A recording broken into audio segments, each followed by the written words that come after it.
नहीं आपको तो कुछ टॉयलेट से तक यूज नहीं हो रहे हैं आप व्हाट्सएप पे बताया बहुत सारे स्कूल हैं जहाँ पे यूज ही नहीं हो रही तो उनकी लिस्ट होनी चाहिए आपके पास क्या लोग सबको अपने साथ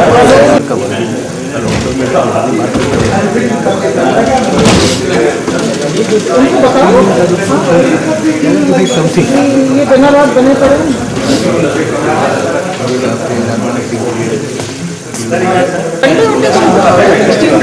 काम करना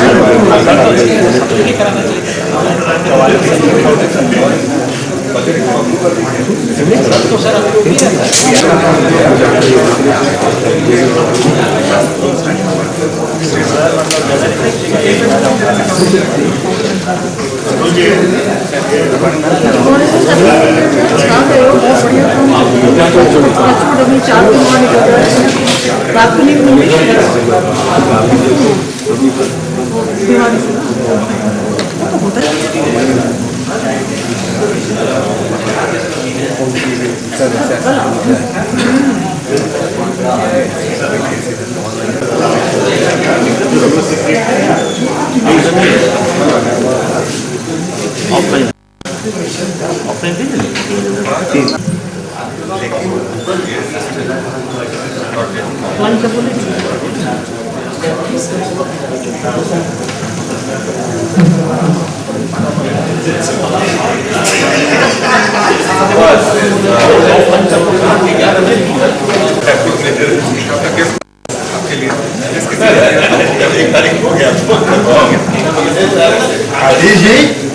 ऐसे भी सीरियल 4 ही 5 हो जाएगा।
सब लोगों को नए वर्ष की शुभकामनाएं हैं।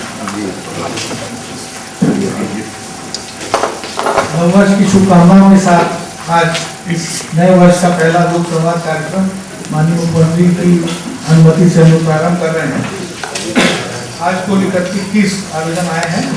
प्रथम आवेदन श्री अरशद उल राजनी अंशु बांका, ये है सर रोड के पहला नंबर।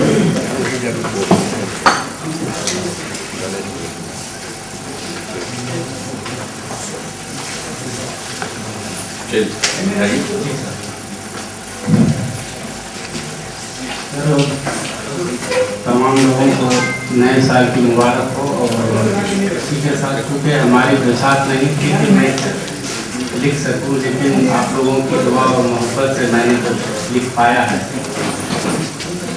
सर्च पर मैंने लिखा है, आदरणीय, बिहार की मिट्टी में सोना नहीं है, बल्कि यहाँ की मिट्टी ही सोना।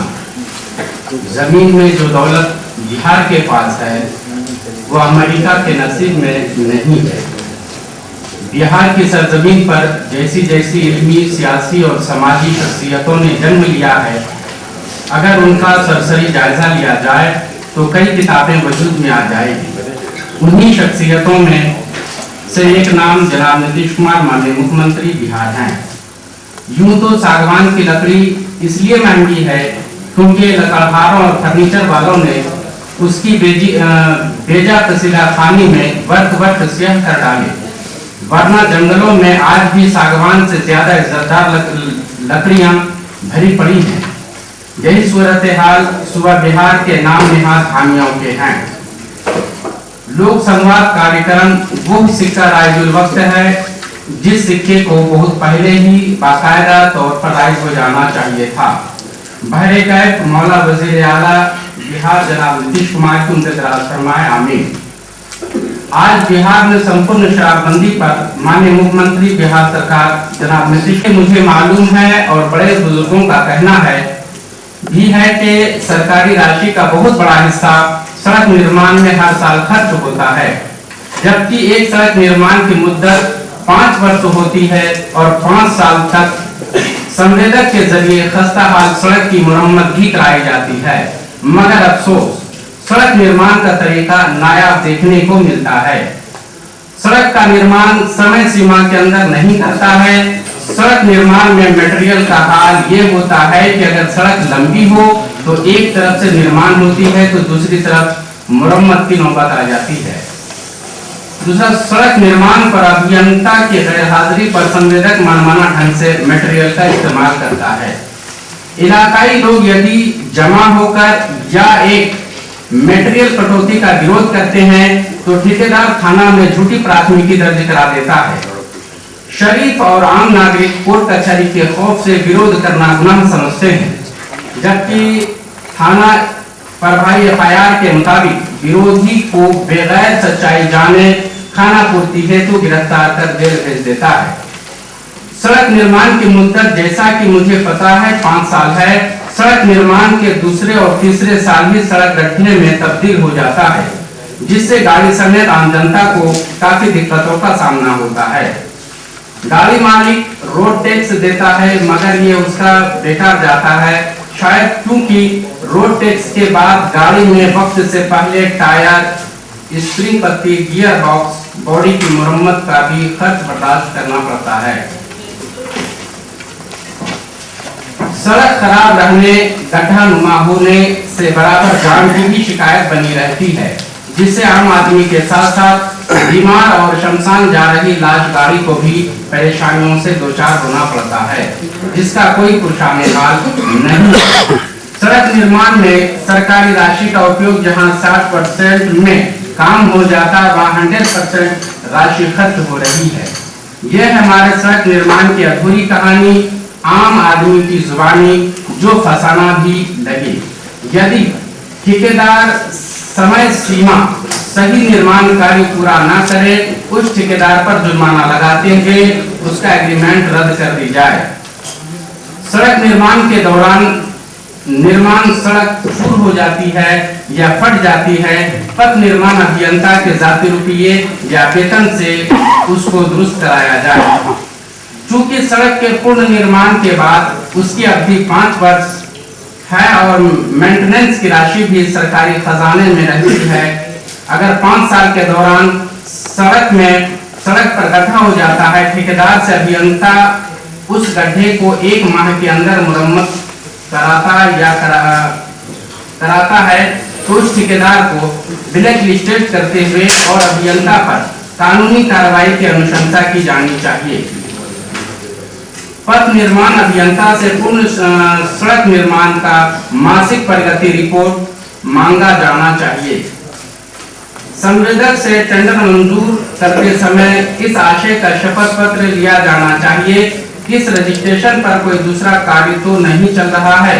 यदि हाँ, तो ठेकेदार शपथ पत्र में बताएं कि श्रम विभाग से निबंधित श्रमिक मजदूर की संख्या, इसके अलावा ट्रक, जेसीबी, मिक्सचर ट्रक, चप्पा इत्यादि। अगर संवेदक के पास हर एक चीज पर्याप्त है तो दिया जाना चाहिए, वरना शायद इस तरह करने से सरकारी खजाना पर बहुत ज्यादा बोझ नहीं पड़ेगा और विकास का कार्य तेजी से आगे बढ़ेगा। इसके अलावा फ्लाइंग स्क्वाड से हम लोग भेजते हैं सर। एक और पॉलिसी सर के लेवल से हुआ है कि एक इंडिपेंडेंट विभागीय सचिव के अंदर में एक स्ट्रक्चर हो जो कि गुणवत्ता की जांच करे सर। उस पर हम लोग काम कर रहे हैं सर, और वो तैयार हो जाएगी सर, हम लोग कैबिनेट ले आएंगे सर। आपके बगल में बैठे हुए हैं ग्रामीण सड़क के सर, ग्रामीण सड़क में पहले से ही रिकवरी का प्रोविज़न है। अगर सड़क को नेशनल क्वालिटी मॉनिटर या स्टेट क्वालिटी मॉनिटर जो है अनसेटिस्फैक्ट्री डिक्लेयर करता है तो उससे रिकवरी होती है सर, कंट्रैक्टर से भी और इंजीनियर से भी। क्वालिटी सर कांस्टेंट इशू हमारा रहा है और हमारे यहाँ इंडिपेंडेंट इंजीनियर्स और क्वालिटी मॉनिटर्स की व्यवस्था हो गई है सर। कैबिनेट से भी राज्य योजनाओं के लिए मंजूरी मिली हुई है और उसमें 15-20 दिन और लगेंगे, वो फुल फ्लेश फंक्शनल हो जाएगा। उसमें एक सॉफ्टवेयर प्लेटफॉर्म उसका बन रहा है, वो तो अंतिम चरण में है, तो मॉनिटरिंग आसान हो जाएगी। और एक मोबाइल ऐप हम लोग रिलीज करेंगे, कोई भी आदमी किसी भी रोड की फ़ोटो खींचकर हम लोगों को भेज सकता है क्वालिटी मॉनिटरिंग के लिए। तो कंट्रैक्टर रजिस्ट्रेशन में भी पहले की तरह से पथ निर्माण विभाग की तरह से ही है सर, टूल्स प्लांट्स वगैरह की रोड मेंटेनेंस पॉलिसी बता दो ना, क्या तो हम लोग करा रहे हैं। और हम लोग भी सर 5 वर्षों के लिए रोड को कंस्ट्रक्शन के बाद अनुरक्षण अवधि में रखते हैं और उस बीच में रोड को उसी क्वालिटी में रखना होता है जिस क्वालिटी में रोड बना है। पीछे तक सर अनुरक्षण में थोड़ी शिथिलता रहती थी, लेकिन अब लगभग सभी सड़कों का अनुरक्षण हम लोग सुनिश्चित कर रहे हैं सर।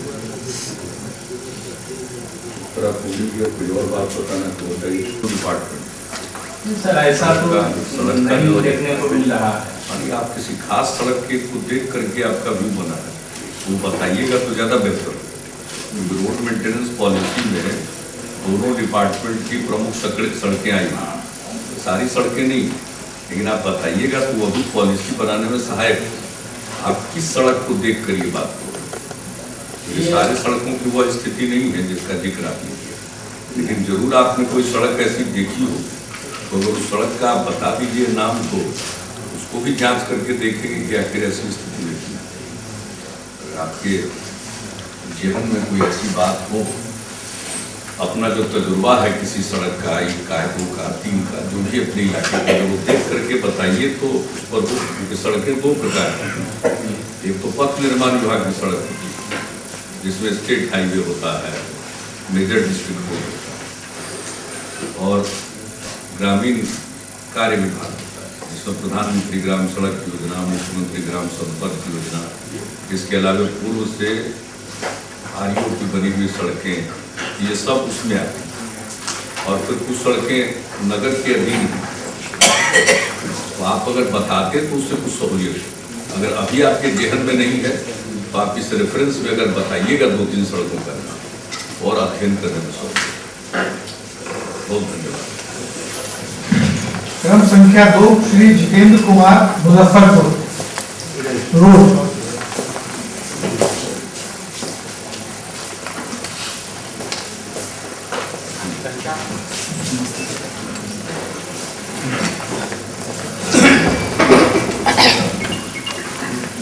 फीडबैक रिपोर्ट सरकार द्वारा लेकर संतुष्ट होने पर ही अभियंता, ठेकेदार और सरकारी कर्मचारी के गुणवत्ता प्रमाण पत्र को वैध मानना चाहिए। इससे पावर का विकेंद्रीकरण होगा, स्थानीय स्वशासन का महत्व बढ़ेगा और आर्थिक अपराध रुकेगा।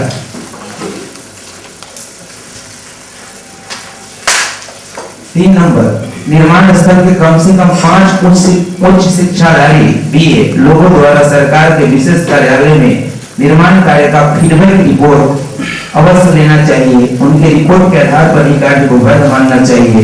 शिक्षित लोग सही और निष्पक्ष रिपोर्ट देंगे क्योंकि वे कानून समझते हैं और डरते नहीं।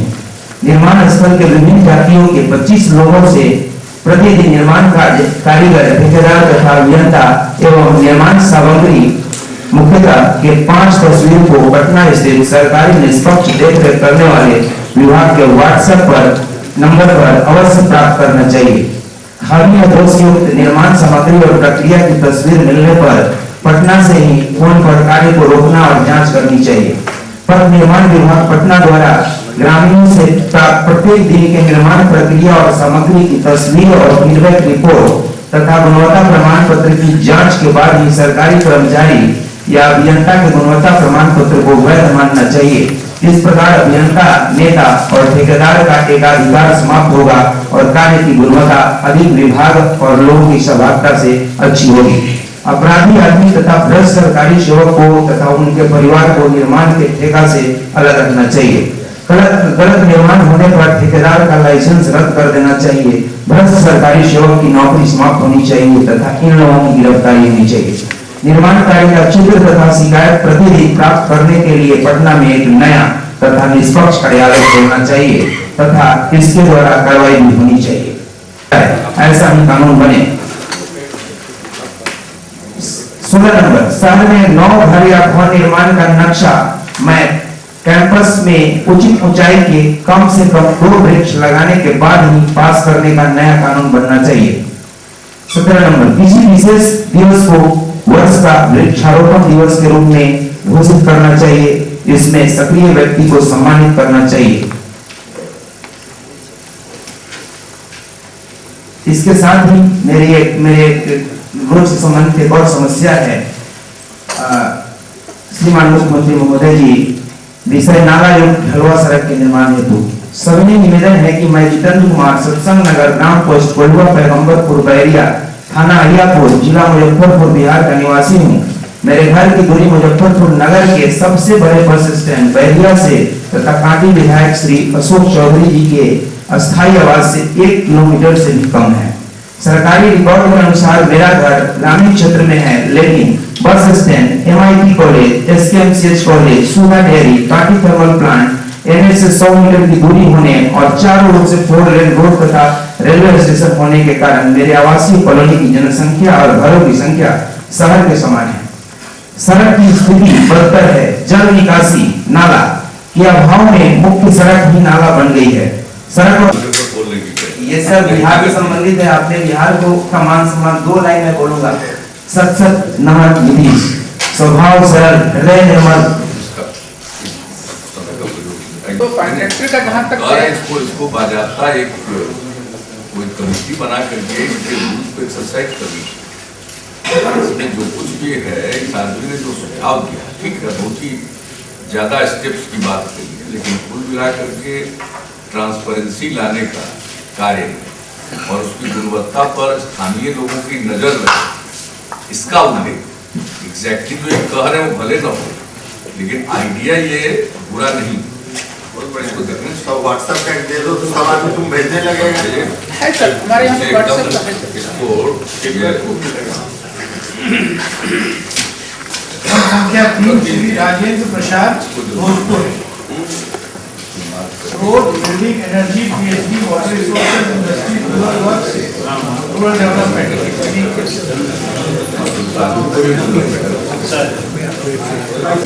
जिसमें गुणवत्ता के साथ सड़क का निर्माण कराया जाए, जो 20 से 25 वर्ष के ऊपर चले, ये तभी हो सकता है जब आपका लिखा हुआ है, आपका नहीं है, मेरा लिखा हुआ आपका लिखा हुआ है, किसी को पढ़ने की जरूरत नहीं। संक्षेप में जो चीज लिखे हुए हैं पढ़ के क्या कीजिएगा, आपका तो कागज ऑलरेडी है।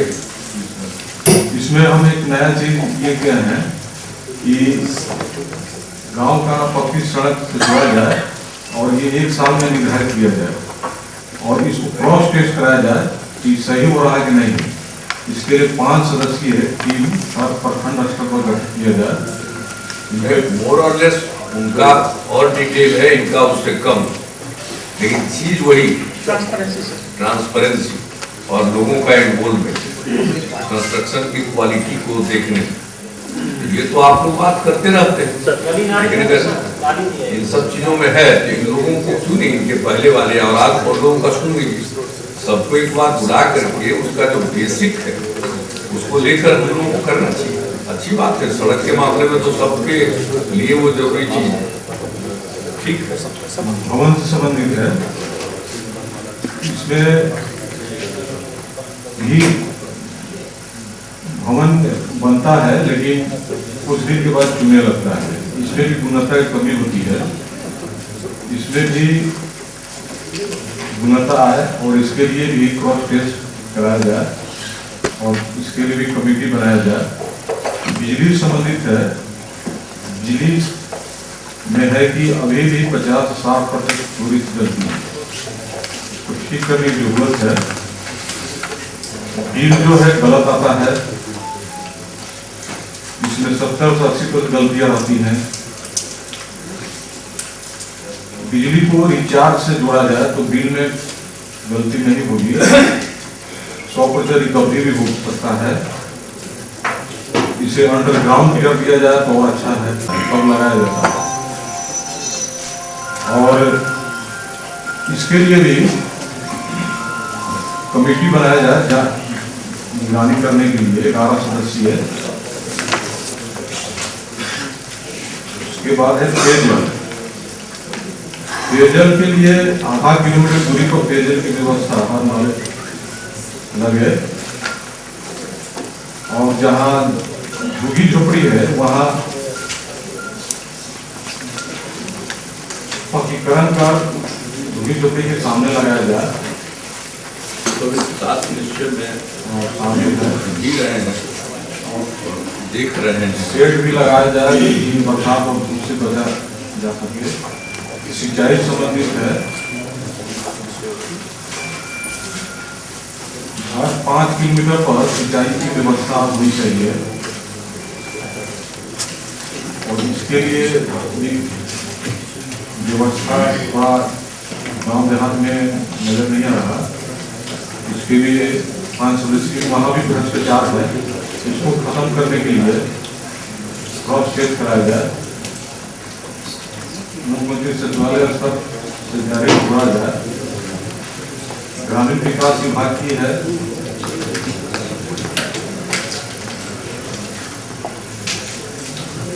कोई भी घर कच्चा और सड़क कच्चा न रह जाए, इस तरह पंचायत भवन जनप्रतिनिधियों को बैठक कार्यालय बनाया जाए, पता किया जाए कि आम जनता से टाइम टू टाइम मिलते रहे। जो बिजली का ही बोल रहे हैं, रिचार्ज यानी प्रीपेड, वो तो बात हुई है सर, बताइए बिजली के बिल के बारे में। सर मुख्य रूप से इन्होंने 3-4 बातों का जिक्र किया है। अंडरग्राउंड केबल के बारे में कहते हैं कि अंडरग्राउंड केबल लगाने से बिजली की चोरी रुकेगी। ये सर पटना के कैपिटल एरिया में किया गया, इट्स अ वेरी कॉस्टली, इसमें काफ़ी पैसा लगता है। इससे बेहतर है सर जो एरियल बंच केबल हम लोग शुरू किए हुए हैं, और मुझे उम्मीद है सर उससे कई गांव में आपने भी देखा है, उसमें हुकिंग का कोई स्कोप ही नहीं है aerial bunch cable, so that is cheaper and better. Billing के बारे में जो इन्होंने कहा है सर, रिचार्ज की बात, वो है प्रीपेड मीटर्स के बारे में। तो अभी सर हम लोगों ने कैबिनेट में स्वीकृति ली है सर, और पटना समेत कुछ जगहों पर हम लोग इसको शुरू करने जा रहे हैं। हम लोग का भी मानना है सर, निश्चित रूप से कतिपय राज्यों में सर काफी अच्छी सफलता मिली है, तो हम लोग कोशिश कर रहे हैं प्रीपेड मीटर्स और स्पॉट बिलिंग का काम हम लोगों ने शुरू किया है। शहर के साथ अब ग्रामीण इलाकों में भी शुरू हुआ है, तो आने वाले समय में 6 महीने 8 महीने में निश्चित रूप से इसमें भी सुधार होगा। और ऐसे सर लोक शिकायत निवारण के तहत प्रीपेड तो गांव में कर रहे हैं ना, ट्यूबवेल वगैरह के लिए इरिगेशन, एग्रीकल्चर के लिए तो सर इंट्रोड्यूस कर दिया गया है।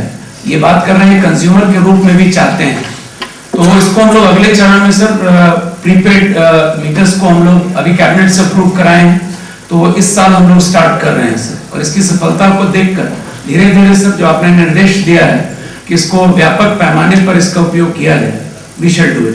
मेरे ख्याल से ये सुझाव बहुत अच्छा है, आप शुरू भी किए हैं, लेकिन जितना बड़े पैमाने पर कर दीजिएगा उतना मीटर रीडिंग बिलिंग ये सब बेकार।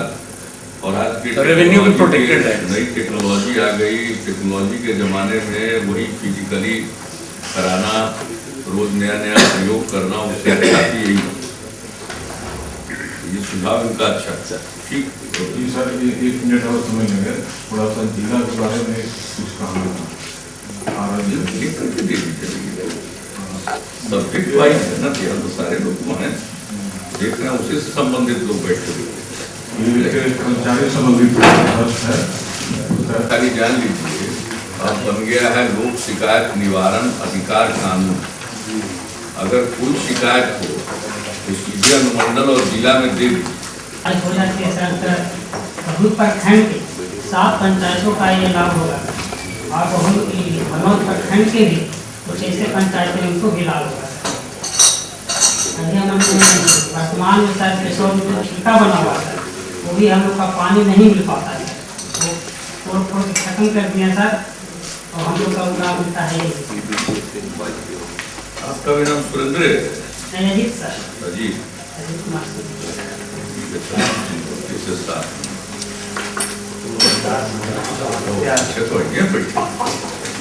अच्छा तरीका है। 95 में खुदाई हो जाती है सर, और नहर भी मार क्या कर रहे हैं? 95 नदी है सर, उसमें खुदाई के लिए मांग करें, और खुदाई हो जाती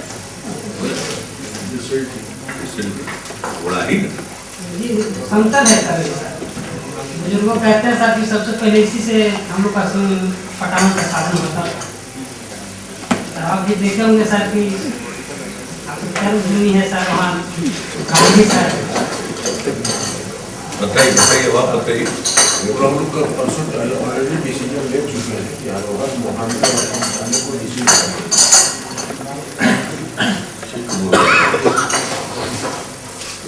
सब पर सिंचाई निर्भर ऑलरेडी परसों महाराष्ट्र से आ गया सर, एक बार बरामदी जरूर आए सर। उनको कहना सर बहुत कुमार नवादा नालंदा सर,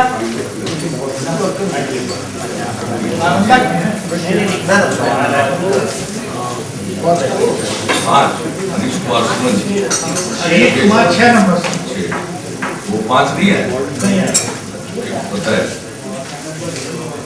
हाँ हाँ आपको भी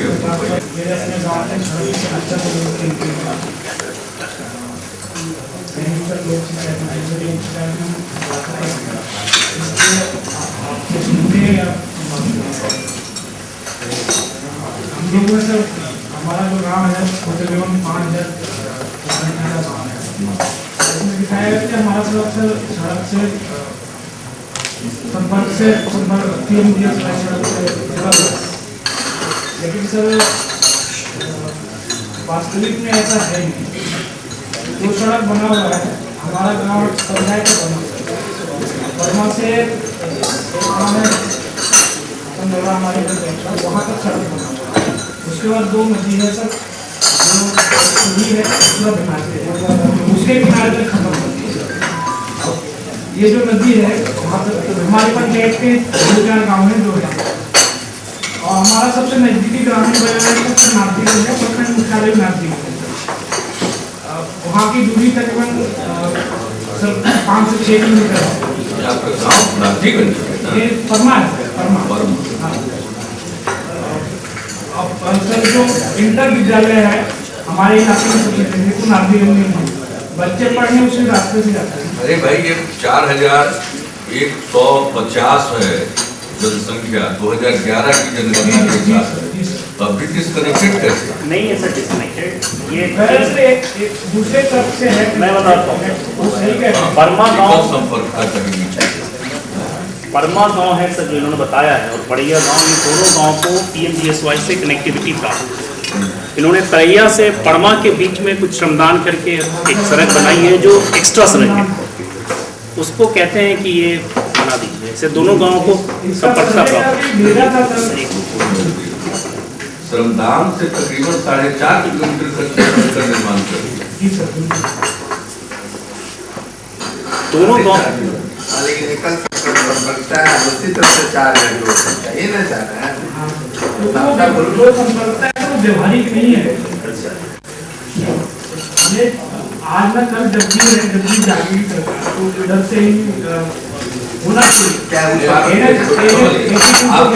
आप अपने इंजीनियर को भेज दें, टेक्निकली नहीं, जो नागरिकगंज डेवलप कर गया है मार्केट उसके बगल में और इसका पीछे से, तो नाक कैसे छूने के बजाय घुमा के NH 31 में जाने को मिला था। अभी 26 किलोमीटर अगर गाड़ी से जाएगा तो 26 किलोमीटर दूरी है, पता नहीं ठीक जाएगा इंजीनियर से। इसी संबंध में सर की तो किया जाए, किया जाए तो आपको दिया सुने नहीं सर सर्वे किया हुआ है, सर्वे में हटा दिया गया भेज दीजिए। हाँ भेज देंगे, सर्वे हुआ पर वो मल्टीपल कनेक्टिविटी किया था, चला जाएगा।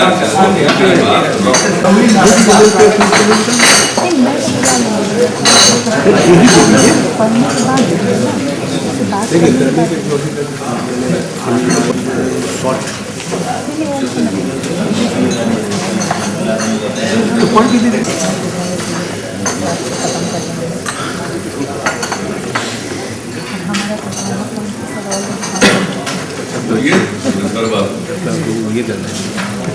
हमारे गांव सर अतिरिक्त स्वास्थ्य केंद्र बन गया है, लेकिन वहाँ ले जाने का रास्ता नहीं। पॉसिबिलिटी पर पूरा नवादा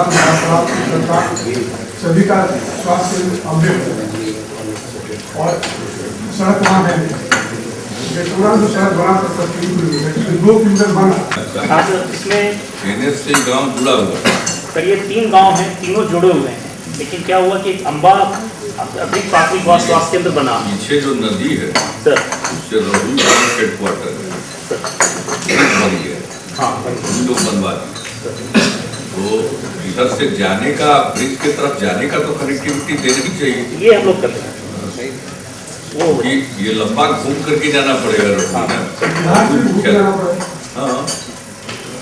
ठीक है, ये भी देखवा लें। और 1 किलोमीटर से जो देवपुरा रोड में है उसमें मेन रोड NH 31 छुटा हुआ है, और दूसरा खसर मेरा ये 95 में भी बना, जिसमें आप सब रखा उसके कृषि मंत्री, सिंचाई मंत्री और आपके सहयोग से सीधा प्रोग्राम बना सकते, उससे 20-25 गाँव को लाभ होता मतलब, लेकिन नदी खनाया तो उसको तोड़ दिया गया, तो जरा सोपरा पर भी पहुंचिए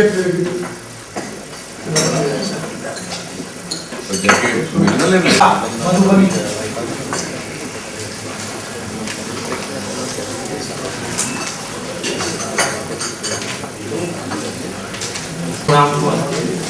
आयोजन किए जिसके माध्यम से जनता सीधा संवाद आपके साथ कर सकता है। सर, मेरा सुझाव था कि बिहार या अन्य इलाकों में खुले में शौच करने का प्रमाण अक्सर देखते हैं या सुनने को मिलता है। मेरा सुझाव पहला ये था कि प्रत्येक वार्ड में वार्ड सदस्य होता है, मुखिया होता है, सरपंच होता है, सबको अधिकार चाहिए, हम लोग अधिकार देते हैं। अगर उस अधिकार को हम लोग थोड़ा सा प्रयोग करते हैं कर्तव्य के रूप में भी, तो जहाँ जिस स्थान पर अगर खुले में शौच होता है, वहाँ के वार्ड सदस्य, सरपंच और मुखिया को अगर जवाबदेही दे दिया जाए कि ये काम थोड़ा सा आपका है, आप ही इस काम को देखेंगे। लगता है लेटेस्ट आपको मालूम है, वही हो रहा है, वही हो रहा है जो आप कह रहे हैं। आप बता दीजिए इस विषय पर पूरे बिहार को खुले से शौच में मुक्त करने के लिए वार्ड स्तर पर वार्ड विकास समिति बनी और नल का जल से लेकर सब काम हो रहा है। शौचालय निर्माण के लिए खुले में शौच से मुक्ति के लिए अभियान चल रहा है और अभी 20 जिला में घूम चुके, जिसमें से कम 12-13 जिले में ऐसे पंचायत और वार्ड को देखे जहाँ सब लोगों ने मिल के अपने पंचायत को, वार्ड को खुले में शौच से मुक्त किया। आपसे हम आग्रह करेंगे कि आप अपने ग्राम पंचायत और उसके पहले भी वार्ड में लग जाइए वातावरण। निश्चित हम लगे हुए हैं सर, लग जाइए। और ये पूरी की पूरी योजना बहुत ही कारगर ढंग से शुरू हो रही है, उसी को शुरुआती दौर में देखने जा रहे हैं। आइडिया जो है ऑलरेडी हो रहा है, इम्प्लीमेंट हो रहा है और वार्ड लेवल पर ही हो रहा है, पंचायत लेवल पर ही हो रहा है, शहरों में भी वार्ड लेवल पर हो रहा है, ऐसा नहीं खाली गाँव में। इसलिए बहुत धन्यवाद, आप लग जाइएगा।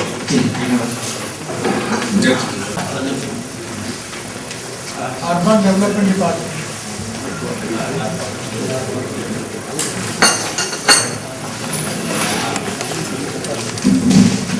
पहले माननीय मुख्यमंत्री महोदय, मंत्रीगण और सभी सरकार के वरिष्ठ पदाधिकारीगण को नव वर्ष की शुभकामना। मैं अरविंद जी जो पहले जो अभी आए थे सज्जन गणेश जरा उस पंचायत में और उस वार्ड में कहिए, जब यहाँ सुझाव देने आए थे लोग तो इन्वॉल्व होकर अच्छा काम करेगा, उत्साह जी सर गाइड कर दीजिए इसको। जी सबसे पहले मैं बिहार सरकार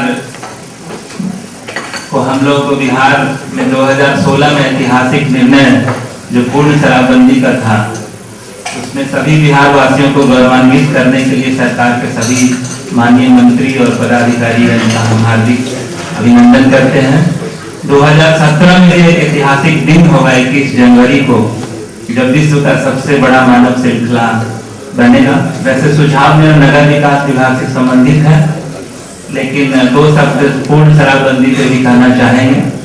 हम लोग नशा मुक्त भारत आंदोलन से जुड़े हुए हैं और मध्य प्रदेश सहित राष्ट्रीय यात्राओं में कन्याकुमारी से लेकर भोपाल तक यात्रा अभी किए हैं। माननीय मुख्यमंत्री भी बड़वानी गए थे, वो कार्यक्रम था और काफी वर्षा हो रही थी।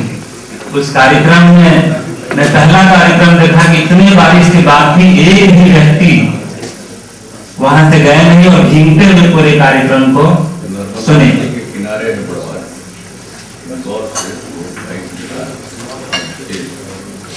मैं मेधा बहन के साथ भी कन्याकुमारी से लेके स्थायी समुदाय आश्रय निर्माण से संबंधित है, जिनको हम बोलचाल की भाषा में शेल्टर बोलते हैं। मैं माननीय मंत्री नगर विकास विभाग और प्रधान सचिव महोदय का धन्यवाद दूंगा कि कल ही पटना में एक आश्रय गृह का निर्माण हुआ और उसका शुभारंभ हुआ है। मुख्य रूप से जो मैंने बातें अपने सुझाव में लिखी थी वो माननीय मंत्री महोदय का स्टेटमेंट में भी आया है। प्रत्येक नगर निगम में 1 लाख की आबादी पे 100 लोगों का आश्रय गृह बनाया जाना है और उसमें बहुत सारी जो सुविधाएं हैं उस पर भी चर्चा किए। 2011 के जनगणना के अनुसार जो सभी नगर निगम हैं, तो जो वेबसाइट पर उपलब्ध है 2001 की जनगणना के अनुसार, उसमें हमारे जो 11 नगर निगम और 9 नगर परिषद है, वहाँ की जनसंख्या 1 लाख से ऊपर है। और मेरा अनुमान है कि 2011 की जनगणना अगर हम लोग संदर्भ लेंगे तो इसकी संख्या बढ़ेगी। जो डेटा उपलब्ध है उसके अनुसार से 2011 में 4000 जो है शहरी जो बेघर है उनका आश्रय मिलना चाहिए, जो कि 2011 में काफी संख्या बढ़ जाएगी। जो मेरा सुझाव ये है कि जो पुराना रैन बसेरा है उसका कॉन्सेप्ट जो है और जो नया नेशनल अर्बन लाइवलीहुड मिशन से संबंधित जो आश्रय गृह है, परमानेंट कम्युनिटी सेंटर, वो दोनों में अंतर है। पुराना रैन बसेरा जो बना हुआ था एक छोटा सा सेट था और उसमें बहुत सारी सुविधाएं नहीं थी, जैसे कम्युनिटी किचन का, टॉयलेट का, स्नान घर का, ये सुविधाएं नहीं थी। हम गया से आते हैं और गया में अभी 3 शेल्टर संचालित है, जिसमें हर शेल्टर में 12 लोगों की व्यवस्था है। तो इतने छोटे स्तर पर व्यवस्था होने से जो उसका ऑपरेशनल मेंटेनेंस कॉस्ट है वो ज्यादा हो रहा है, क्योंकि 50 लोगों का अगर नया शेल्टर का निर्माण होगा तो उसका जो ऑपरेशनल एंड मेंटेनेंस कॉस्ट है वो उतना ही आएगा जितना 12 पे खर्च कर रहे हैं। तो एक तो ये है कि पुराना जो नाइट शेल्टर रैन बसेरा जिनको कहते हैं, उसको अगर मॉडिफाई करते हैं तो उतना स्पेस नहीं मिल पा रहा, किचन की व्यवस्था नहीं हो पा रही है, उसमें शौचालय की व्यवस्था नहीं हो पा रही है। केंद्र सरकार की योजना है जिसमें 75% वहाँ का कंट्रीब्यूशन है और 25% चल रहे हैं, लेकिन वो बहुत ही छोटे हैं। एक महिलाओं का भी वहाँ पे ओपन हुआ, कुछ जो गैर सरकारी संगठन विदेशी ऑर्गेनाइजेशन की उनके सहयोग से, लेकिन जो छोटे स्तर पर शेल्टर बने हुए हैं उनको मॉडिफाई करते हैं तो वो सुविधाएं जो है नहीं मिल पा रही है।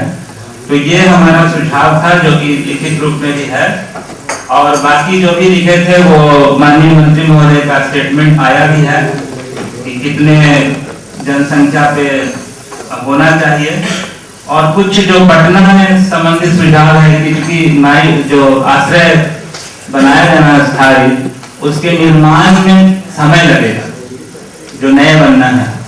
तो अभी गांधी मैदान में हम कल ही आए इस कार्यक्रम में सम्मिलित होने के लिए, तो कल ही गए थे, तो बहुत सारे लोग चारों तरफ जो है कि खुले में जो है सोने के लिए मजबूर हो रहे हैं। तो जब तक स्थायी शेल्टर का निर्माण नहीं हो तो अस्थायी कम से कम जाड़े के दिनों में उसका निर्माण कराया जाए ताकि वहां पे लोग आराम कर सकें। और एक सबसे बड़ी समस्या जो शेल्टर के लिए होता है वो स्पेस जो है, और जो मेहनत का मजदूर है उनका जो वर्किंग एरिया है उससे काफी दूरी रहता है।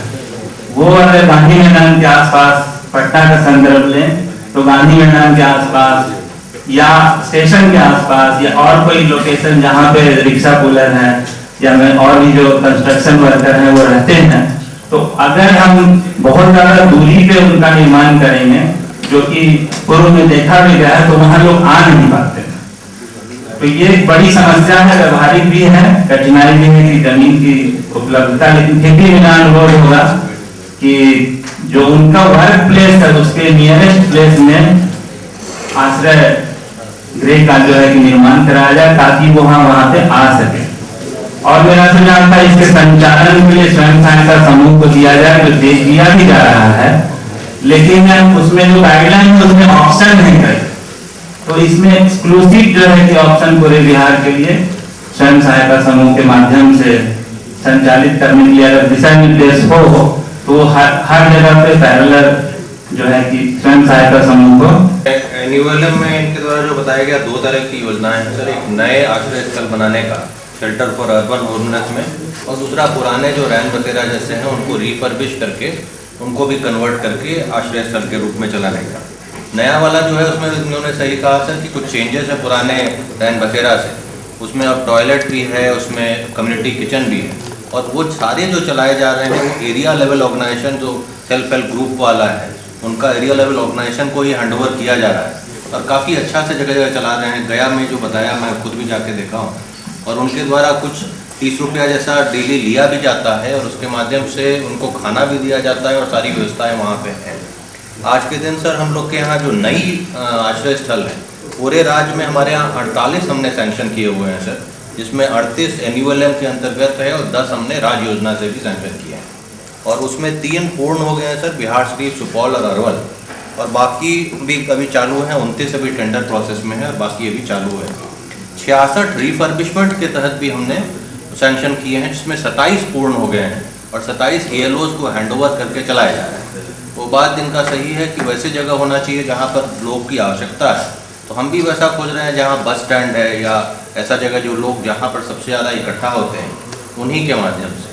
और एक जो उनके द्वारा बताया कि स्टैंडर्ड गाइडलाइंस कर दिया जाए, तो वो हमने कर दिया है कि ALO को ही दिया जाएगा अब से, और ये हाल में ही किया है रादर देन कोई और ऑप्शन करके। सेल्फ हेल्प ग्रुप के जो एरिया लेवल ऑर्गेनाइजेशन है उन्हीं को दिया जाने का अब किया जा रहा है। तो ये हम लोग ऐसे जागरूक हैं और अच्छा में तो उतना सेल्फ हेल्प ग्रुप का स्कीम आगे बढ़ा रहे हैं ना। हाँ सर, बिल्कुल। हम तो सिर्फ कटिहार में देखने गए थे। नहीं सर, हर जगह बढ़ा रहे हैं। सिद्धार्थ जी अर्बन डेवलपमेंट के सेक्रेटरी, ये हाल में भी सर अररिया में गए थे तो वहाँ भी आप मिले थे लोग, तो हर जगह बढ़ा रहे हैं सर। अभी हाल में इस साल ये तो योगी हो गया 42 शहरों में पहले था एनुअल है, वो अब सभी शहरों में लागू गया है, सर ने कैबिनेट से पास किया है। और ये सभी जगह SHG भी बढ़ा रहे हैं और बाकी जगह भी जो नए ऐड हुए हैं उसमें भी आश्रय स्थल का टेकअप होगा। इसमें एक चीज कहना चाहेंगे सर कि आप बात कहिएगा तो बात आपका सब मान करके कर रहे वही हो रहा है, फिर मिलके बता दीजिएगा। अब आगे का टाइम दीजिए।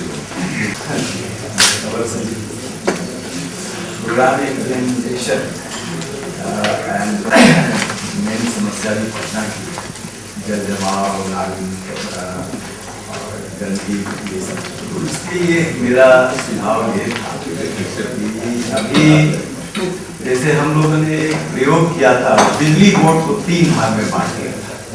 तो मेरा एक सुझाव था कि अगर पटना नगर निगम को 3 पार्ट में बांट दें और 3 एडमिनिस्ट्रेटर है, मेयर वगैरह डिप्टी मेयर जैसे है वैसे नहीं, लेकिन 3 एडमिनिस्ट्रेटर और एक भाग जो है तो पूरा साफ सफाई पटना का करे, दूसरा भाग जो नक्शा वगैरह पास करने का है वो सब काम करे, तीसरा कर सकता है।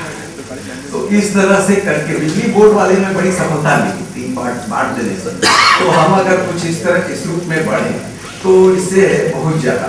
अच्छा, नाली और जो मेन है कि जल जमाव इतना है पटना में, इसका एक जाल नेट पूरा होना चाहिए कि चारों तरफ जाल बिछा करके और गंगा में गिराए तो ट्रीटमेंट वाली बात हम लोग तो बहुत दिन से करते आ, उसका ट्रीटमेंट करके और गंगा या जिस तरफ जैसे गिरना हो, और कचरा से बिजली वाली बात भी हम लोग बहुत दिन से, लेकिन इसका कोई प्लांट होगा लग जाता कचरा उठता और उससे बिजली और खाद तैयार। एक चीज और हम कहेंगे, नालंदा कचरा प्रबंधन हो रहा है, उठाव देने के पहले खुद ही तो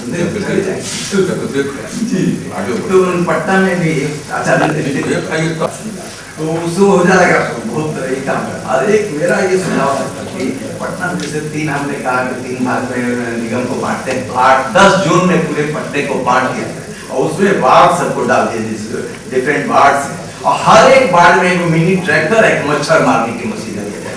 इतना ये डेंगू और चिकनगुनिया का हैवक पैदा हो रहा है, तो अगर हर वार्ड को एक मशीन रहेगी तो बीच चलाते रहेंगे। दूसरा था कि जो जगह जगह धुआं है, विक्रम ऑटो जो चलता है तो रोड पर इतना किरासन तेल मिक्स्ड गाड़ी है, और होता है क्या डाक बंगला और इनकम टैक्स के पास अगर आप सांस नहीं ले सकते, लगेगा कि आप बेहोश हो गए। तो इसको देखना चाहिए कि किरासन तेल मिला के जो गाड़ी सब चल रही है इसको रोकना चाहिए, और जहाँ जाम होता है उस एरिया को चिन्हित करना चाहिए। बाईपास सर्जरी जैसे विक्रम करके है बड़ा गाड़ी रोड में, दानापुर टू पटना, कुछ खगौल रोड, जगह जगह जो जाम लग रहा है, तो बाईपास सर्जरी जैसे हम करते हैं तो उसी बगल से अगर कोई लेन निकल जाए या रोड निकल जाए, एक उदाहरण देता है कि इनकम टैक्स चौड़ा है और उधर दोनों साइड ऑफिस, हम सरकारी जांच करवा लीजिए, किरासन तेल मिला के चला रहा है, क्या चला रहा है, तो जांच का विषय देख लीजिए। 5 तारीख के बाद, अभी तो प्रायोरिटी दूसरी है, सब प्रकाश पर्व वगैरह के बाद तुरंत इसको तब तक प्लान करने कह दीजिए कंसर्न लोगों को, देख लीजिए ट्रांसपोर्ट से किरासन तेल कहाँ से ला रहा है, मुझे भी पता चल जाएगा कि किरासन तेल किस तरह से मार्केट में प्रवेश कर रहा है, ये भी मालूम हो जाएगा कोई। ये तो और एक सब था पुनाई चक से नाला गया है आशियाना रोड तक, नाला से करा लीजिए, तो रूट पकड़ लीजिए कहाँ से किरासन तेल आए, किरासन तेल की सूद कैसे मिल रहा है। किरासन तेल तो पब्लिक सप्लाई का ये है नहीं ओपन अवेलेबल, ये तो जो लोगों को मिलता है कार्ड पर आधारित, अर्बन एरिया, रूरल एरिया सब जगह मिल रहा है, तो ठीक से जांच पड़ताल किया गया कि उस पर रोड बनेगा, उसको प्रायोरिटी बेसिस पर करा दिया। नहीं ठीक, तो पहले अपना ना प्रायोरिटी, तो कब आया आप आज आप जग रहे, नेक्स्ट बुलाइए ठीक। क्रम संख्या 11 श्री रंजीत कुमार कंकड़बाग पटना।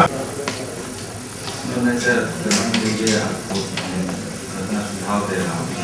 हम लोग की जितनी सड़क है, सड़क का कोई वगैरह हम लोग कहीं फिक्स नहीं करते।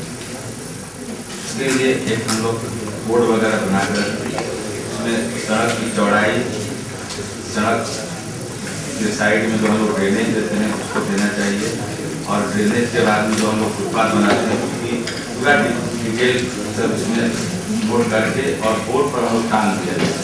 हर हम लोग के पसंद उससे थोड़ा सा हम लोग को सुझाव होगा। देखेंगे थाना वाले भी कहेंगे नहीं भाई 4 फीट की चौड़ी सड़क है तो ठीक है, 4 फीट होना चाहिए, तुरंत डिस्पोज हो जाएगा। नहीं तो फिर उसके बाद थाना, पुलिस, कोर्ट कचहरी में दोनों अधिकारी मतलब दोनों पार्टी जाते हैं, खर्चा भी बढ़ता है, परेशानी भी बढ़ती है। इसे सुझाव सर ये हो, मैंने सुझाव क्या बोर्ड देकर बोर्ड डिस्प्ले डिस्प्ले बोर्ड हर रोड के बीच में या एज पर। कितना फीट चौड़ा? चौड़ी अगर 60 फीट रोड है तो 60 समझ गए कितनी चौड़ाई है ये डिस्प्ले 2 फीट 3 फीट की बोर्ड बना देना है। अरे वो डिस्प्ले करना है ना। जी सर, जी सर। कितनी चौड़ाई लंबाई सर, प्लस दूसरा रोड का लेवल भी हम लोग मेंटेन कर देंगे। कभी भविष्य में रोड पे भी ऊंचा भी हो जाता है, कितना ज्यादा ऊंचा नहीं होना चाहिए, ये भी बहुत जरूरी होती है क्योंकि मकान तो ठीक है पब्लिक पाया पार्ट बन चुका है, और गंगा में जो पानी गिरता है ठीक, उसको हम मेरिन टाइप का जो फाउंडेशन बना हुआ है, पियर बना हुआ है, उसमें अगर हम 2 पाइपलाइन दोनों लेफ्ट और राइट करके डिस्पोज करें तो हम दीघा से लेकर दीदारगंज तक जो हम लोग जाएंगे इसे से उससे ट्रांसमिट कर देंगे। तो ये गंगा का जो बीच का जो पार्ट है वो मेरा अभी मैंने पॉल्यूटेड नहीं है, नहीं हो पाएगा उससे गंदगी, मतलब वो अगर किसी नाला के थ्रू हम लोग निकाल देंगे। इससे क्या है कि समझ मेरिन ड्राइव पथ, जिसको मेरिन ड्राइव करो गंगा पथ, इतना है गंगा पथ, तो वो गंगा पथ तो बन रहा, वो पाया पिलर बन गया पिलर। और इधर दीघा से लेकर के हम लोग आगे जो पटना सेक्टर रहते हैं, अंडा घाट तक तो मेन नाला आ गया है, वो नाला का पानी सब आपको गंगा में गिर रहा है ठीक। उस नाला को पानी को हम लोग कलेक्ट करके अगर हाइड्रोलिकली अगर देखा जाए लेवल में अगर ऊंचा नीचा हो ठीक है, नहीं तो पंप आउट करके, और पाया के दोनों बगल से इस तरह से पाया खड़ा है और दोनों साइड से हम 2 पाइप लगाते हैं। अभी भी हैंगिंग करने का हम लोग चांस में है, और यहाँ से पानी को सीधे दीदारगंज तक शिफ्ट कर दें तो पानी जो है यहाँ गिरेगा नहीं और सीधे दीदारगंज एरिया में जाएगा। और वहाँ सरकारी जमीन वगैरह में हम लोग एक ही वो यूनिट बनाना चाहते हैं ताकि वहाँ जाने के बाद में और मतलब क्लीनिंग वगैरह करने में भी आसानी हो। अगर छोटा छोटा हम लोग पार्ट वगैरह हम लोग क्लीनिंग करेंगे मेंटेनेंस में बहुत ज़्यादा परेशानी होती है। अभी तो मान लीजिए बना रहे हैं, बनाने के बाद में उसमें केमिकल वगैरह डालकर हम लोग ट्रीटेड करते हैं, तब जाकर लास्ट में गंगा में जाता है। तो वो प्लान पानी यहाँ से निकलेगा सीधे वो पाइप के थ्रू चला गया दीदारगंज, दीदारगंज में हम लोग उस एरिया को साफ करेंगे। ये जो बीच का जो जगह हमको दिख रहा है, मतलब अभी जो हम लोग सुंदरता के लिए बना रहे हैं घाट और ये मेरिन ड्राइव जो भी जगह दिख रहा है उसको हम लोग क्या करेंगे, मिट्टी को भराई करेंगे, उससे मैदान वगैरह तैयार हो जाएगा, खेले कूदने तो घाट वगैरह भी लग सकता है। जो भी हम लोग, क्योंकि बारिश के मौसम में मात्र 2 से 3 महीना ही डिस्टर्ब एरिया रहता है, बाकी एक समय में वो खाली रहता है, नाली का पानी गिरता है, लोग शौचालय चले जाते हैं। अगर साफ सुथरा रहेगा तो नीट एंड क्लीन रहेगा और सब रहेगा। ये मेरा सुझाव था कि सर आधा काम मेरा हो चुका है या हो रहा है, उसमें अगर पाइपलाइन में लोग ऐड कर देते हैं आगे बढ़े। सर ये एक पहले भी गंगा पथ के साथ एक योजना थी कि गंगा के बगल में एक बड़ा ड्रेन करके एक साथ ले जाए, और तो फिर इधर रिसेंट हम लोग का जो व्यू है वो जितना डिस्चार्ज बड़े बड़े नालों में है, जैसे मंदिरी नाला और अन्य बोरिंग कनाल रोड नाला है सब में, तो एक बड़े ड्रेन में उसको करके एक जगह ले जाके शायद संभव नहीं हो पाएगा।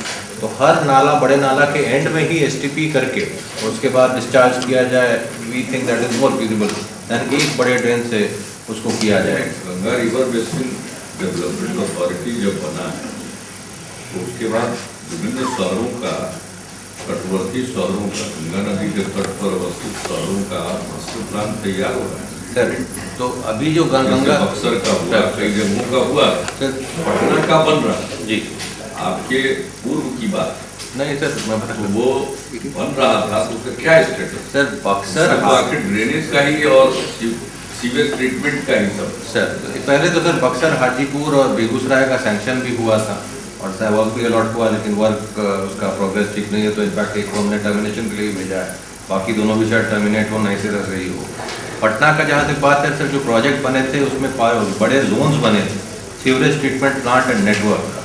तो sewerage treatment plant and network का 2 का अभी जाके क्लियरेंस सेंट्रल गवर्नमेंट से आया है, जो कि मैं लेकर अभी प्राधिकृत समिति में है। वो उस बेऊर और सैदपुर जोन का वो एक साथ डाइवर्ट करके सारे का वो सीवरेज ट्रीटमेंट के माध्यम से उसको ले जाए। जहाँ तक बड़ी नादियाँ हैं जो अभी भी तो बेऊर में है, बेऊर में, लेकिन उसका पूरा नेटवर्क कंप्लीट एरिया का करके और नया STP लगाने का, और सैदपुर में भी नया, तो वो बहुत पुराना इंफ्रास्ट्रक्चर भी हो गया है। और बाकी पहाड़ी इत्यादि का था, जो कि टेंडर अभी सक्सेसफुल नहीं हो पाया था। STP का हो गया था, नेटवर्क का नहीं हुआ था, तो फिर से करना पड़ा है। थर्मली चेक भी है। तो ये सीवरेज ट्रीटमेंट प्लांट का अलग अलग 5 जोन में पटना बटा है, जिसके लिए अभी 2 में हम लोग आगे आ पा रहे हैं सर, प्राधिकृत समिति में है। बाकी हम लोगों ने वहाँ बोला है, इन दोनों में भी वो बोले कि चूँकि ओरिजिनल एस्टिमेट जो सैंक्शन हुआ था उससे ज़्यादा सेंट्रल गवर्नमेंट देने को तैयार नहीं, तो हम लोगों ने बोला था कि अब नया एस्टिमेट इस समय बनाना पड़ेगा, तो कम से कम उसको उसमें ले जाए। बाकी जो शहर हैं सर गंगा के बगल में, अब वो NBCC के माध्यम से ही कराएंगे, 100% सेंट्रल सेक्टर स्कीम होगी। पटना का जो कि पुराना स्कीम है वो पुराने वाले में ही खत्म हो पाएगा, और बाकी जगह मात्र इंटरसेप्शन एंड डाइवर्जन ड्रेन दे रहे हैं, बाकी ड्रेन का वो फंडिंग अब नहीं करेंगे। लास्ट में बस STP लगाएंगे और एक अंत में इंटरसेप्शन एंड डाइवर्जन ड्रेन दे देंगे, लेकिन NBCC के माध्यम से वो करेंगे। तो अभी जितना गंदा उससे भी ज्यादा गंदा गंगा हो ही जाएगा। नहीं तो सब जगह लगाएगा वो STP। ऑर्गेनाइजेशन है, देश भर में उसका जितना बढ़िया रेपुटेशन है, हम समझते हैं कि इसके बाद तो इसका उपलब्धि यही होगा कि जितनी गंदगी है उससे भी बढ़ेगी। समझ गए? चलिए ठीक, हम आपको सुनवाने रखने दें। वो तो जो एजेंसी का चयन कर लिया है सेंट्रल गवर्नमेंट ने, वो तो इतना रेप्यूटेड है कि हम लोग समझ सकते हैं कि उसका नेट रिजल्ट क्या है। इसलिए अपना काम करिए, उनके भरोसे मत रहिए। आई तो कमिटेड है, रिवर बेसिन अथॉरिटी की मीटिंग में कमिटेड है, हाँ करेंगे सैंक्शन। और इसलिए पटना के लिए वो प्लान बनाकर DPR बनने की बात थी, नहीं वो बन गई थी, और उसी सिलसिले में एक ऑर्गेनाइजेशन भी बनाया गया जी, सब इसी के गाइडलाइन के अनुरूप काम किया गया। बिल्कुल। अब वो चूंकि क्या चीज सिद्धार्थ जी, कुछ पुरानी बात याद है? सर हम लोगों ने ये वर्ल्ड बैंक के असिस्टेंस से 2800 करोड़ की योजना स्वीकृत हुई थी सर, जिसमें सीवरेज STP और पाइपलाइन की योजना थी सर। अब प्लान ये था कि गंगा में नहीं डाल के सर, इसको पीछे पुनपुन की तरफ STP डाल के फिर पुनपुन में सर ये पानी जाएगा, और पुनपुन के माध्यम से जब क्लीन हो जाएगा सर वो गंगा में आएगी। ये परियोजना थी सर। और वर्ल्ड बैंक का जो असिस्टेंस इसी कंडीशन पे था कि आप गंगा में सीधा पानी नहीं डालेंगे। फिर कालांतर में सर संभवतः वो सैंक्शन भी हो गया था, हम लोगों ने टेंडर भी प्रोसेस शुरू कर दिया था। तो कालांतर में संभवतः वो डिजाइन फिर चेंज हुए। नहीं डिजाइन वही है, पुनपुन की तरफ जाने का है, वही है। 2 जोन का भी फाइनल हो रहा है सर, वो 5 जोन में सर हम लोगों ने किया था उसी सिलसिले में मतलब सर। तो ये वर्ल्ड बैंक ऑलरेडी कमिट उस वक्त कर चुकी थी 2800 करोड़ से, और उस परियोजना का एक बार देख लीजिए, ओरिजिनल सैंक्शंस ऑलरेडी है फाइल। और 2 जोन सर उसी वक्त सैंक्शन भी हुए थे, जिसमें एक पहाड़ी का जोन था सर, और 3 STP उसके सैंक्शन हुआ। पहाड़ी था, सैदपुर था, बेऊर था, करमली था। Through Ganga river basin authority है या डायरेक्ट? नहीं, through Ganga river basin authority, ये ऑलरेडी सैंक्शन। एक बार पुराना अगर सैंक्शन देखेंगे तो उसी के तहत मैं बता रहा था कि 5 जोन में जो बटे हैं, अब 2 फाइनलाइजेशन के स्टेज में है, 3 उसके बाद रह जाते हैं, वो भी हो जाएगा। हमको लगता है एक साथ पिकअप नहीं करिएगा तब कोई रिजल्ट नहीं आएगा। और दूसरा सर ये जो बात कर रहे थे, ये गंगा में करिए, इसकी समीक्षा ठीक से मुख्य सचिव के स्तर पर कर लीजिए और उसके बारे में सोच लीजिए व्यावहारिक रूप से, क्योंकि हम खुद भी गए हैं बेऊर का देखने, उसका बैकग्राउंड आपको बता देते हैं, हम गए थे देखने। और ये पूरा का पूरा सीवेज जा रहा है राजापुर स्कूल के पास, और वहां से रिटर्न होकर वो बेऊर जा रहा है। जो पहले बनी थी क्या विश्वास, क्या स्कीम का नाम? विश्वास बोर्ड थी पहले, जो बिहार विश्वास बोर्ड जो पहले बनी थी, तो गए थे कई साल पहले उसको देख अध्ययन कर, क्योंकि मेरे को जब नाव से घूम रहे थे कभी देख रहे थे तो हम देखा कि पानी का फ्लो बहुत ज्यादा गंगा में आ रहा है, गंगा गंदा। तो हमने कहा विश्वास बोर्ड बनाकर जो हुआ था उसका हुआ क्या। तो हम पर्सनली गए देखे और वहां पर राजापुर पुल के पास तो वो बता भी नहीं सके कि क्या इसका रूट है, चीफ इंजीनियर। अंत में एक आदमी बगल का था वो बताया, तो फिर उसी को फॉलो करके हम लोगों ने देखा ये तो टूटा हुआ है और बाजाप्ता पानी जा रहा है डायरेक्ट गंगा में, ये तो लौट कर बेउर जा नहीं रहा। जब सीधा सर तो नाला सीधा सीधे उसका फिर हम लोग बेउर गए और बेउर में भी देखा। तो सब कुछ देखने के बाद जब रिवर बेसिन अथॉरिटी बनी तो इस चीज को रेज किया, अब आगे जो कुछ भी हुआ।